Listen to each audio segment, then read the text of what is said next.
आज की वीडियो में बात करेंगे कि किसी महिला के नाम पर प्रॉपर्टी कराने के क्या-क्या फायदे हैं और क्या-क्या नुकसान है। तो दोस्तों इस प्रश्न को हमारे काफ़ी फॉलोअर्स और काफ़ी सब्सक्राइबर ने हमसे पूछा है, इसलिए इसमें हम डिटेल में जानकारी देने वाले हैं इस वीडियो में। तो नमस्कार, मैं डॉक्टर राजेश लोधी एडवोकेट और आप सभी का फिर से बहुत-बहुत स्वागत है। तो सबसे पहले बात करेंगे कि किसी महिला के नाम पर अगर आप कोई प्रॉपर्टी करवाते हैं तो उसके क्या-क्या फायदे हैं और उसके बाद हम बात करेंगे क्या-क्या आपको नुकसान हो सकते हैं। तो सबसे पहले दोस्तों फायदे की बात करते हैं। तो नंबर 1 पर दोस्तों पहला फायदा है कि जब भी आप किसी महिला के नाम पर कोई भी रजिस्ट्री कराते हैं तो आपको 2 से लेकर 5% तक के स्टाम्प शुल्क में छूट मिल जाती है। तो दोस्तों अलग-अलग राज्यों में, भारत के अलग-अलग राज्यों में जो है स्टाम्प शुल्क में अलग-अलग जो है छूट प्रदान की जाती है। मध्य प्रदेश में, छत्तीसगढ़ में और अलग-अलग राज्यों में इसका परसेंटेज अलग-अलग है। तो लगभग 2 से 5% तक की छूट जो है रजिस्ट्री कराते समय जो है महिला के नाम पर मिल जाती है। अब यहाँ पर एक बात और हम आपको बताना चाहेंगे कि दोस्तों महिला के नाम पर रजिस्ट्री कराने पर मान लीजिए 2% की छूट मिल रही है और अगर वह प्रॉपर्टी 50 लाख की है तो ऐसी स्थिति में काफ़ी ज़्यादा पैसों की बचत हो जाती है। तो 2 से 5% का जो छूट का दायरा है काफ़ी ज़्यादा है और काफ़ी अच्छी जो है बचत का लाभ आप ले सकते हैं। अब बात करेंगे दूसरे फायदे की दोस्तों। तो दोस्तों अब बात करते हैं कि कोई प्रॉपर्टी जॉइंट रूप से खरीदी जा रही है, मतलब कि महिला और पुरुष दोनों के नाम पर एक प्रॉपर्टी खरीदी जा रही है, तो ऐसी स्थिति में क्या छूट मिलती है। तो यहाँ पर बताना चाहेंगे कि अलग अलग राज्यों में दोस्तों अलग अलग नियम है। अगर किसी प्रॉपर्टी को महिला और पुरुष दोनों के नाम पर एक ही प्रॉपर्टी की रजिस्ट्री कराई जा रही है तो कई राज्यों में महिला के हिस्से की जो भी प्रॉपर्टी आती है उस पर जो है छूट मिल जाती है और कहीं कहीं राज्यों में दोस्तों नहीं मिलती है। तो इस प्रकार जॉइंट प्रॉपर्टी खरीदने पर भी छूट का लाभ उठाया जा सकता है।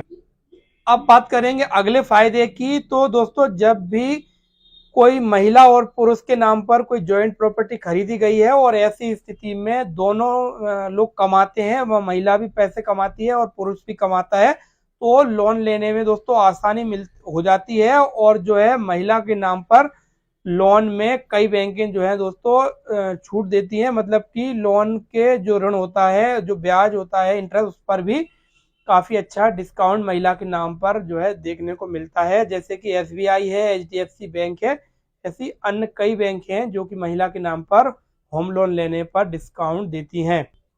तो दोस्तों यहाँ पर बात करेंगे कि इनकम टैक्स में जो है छूट का लाभ उठाया जा सकता है। यहाँ पर हम बात करेंगे कि महिला और पुरुष दोस्तों दोनों कमाते हैं और ऐसी स्थिति में इनकम टैक्स के सेक्शन 80C के तहत इनकम टैक्स के प्रिंसिपल अमाउंट पर जो है छूट हमें इस सेक्शन के तहत मिल जाती है।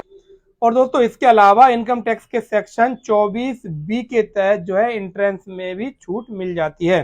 तो दोस्तों महिला के नाम पर रजिस्ट्री कराने का एक सबसे महत्वपूर्ण फायदा ये भी है, पति और पत्नी के संबंधों में मधुरता आती है।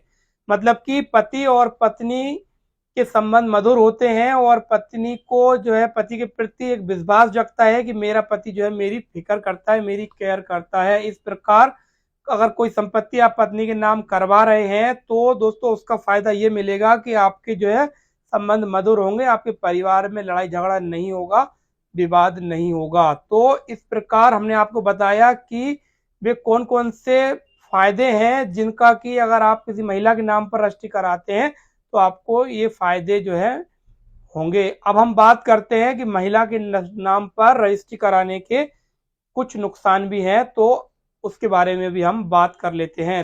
तो यहाँ पर हम आपको बताना चाहेंगे हिंदू सक्सेशन एक्ट 1956 की धारा 14 के तहत अगर किसी स्त्री को कोई संपत्ति दान में दी गई है या कोई रजिस्ट्री कराई गई है या फिर कोई स्त्री धन उस स्त्री को दिया गया है तो वह संपत्ति की मालिक होती है और वह अपनी मर्जी से ही उस प्रॉपर्टी को बेच सकती है। तो इस प्रकार किसी महिला के नाम पर अगर आप रजिस्ट्री करा देते हैं, मान लीजिए आपने अपनी पत्नी के नाम पर रजिस्ट्री करवा दी है, तो ऐसी स्थिति में आप उससे उस प्रॉपर्टी को वापस नहीं ले पाएंगे। अब यहाँ पर दूसरा नुकसान है, मान लीजिए आपका आपकी पत्नी से कोई विवाद चल रहा है किसी बात को लेकर जो है झगड़ा चल रहा है या फिर रिलेशनशिप अच्छे नहीं है, पति या पत्नी का किसी अन्य स्त्री या पुरुष से कोई शारीरिक संबंध चल रहा है, ऐसी स्थिति में कोर्ट केस की नौबत आ जाती है और जो है बात तलाक तक आ जाती है और दोस्तों डिवोर्स हो जाता है।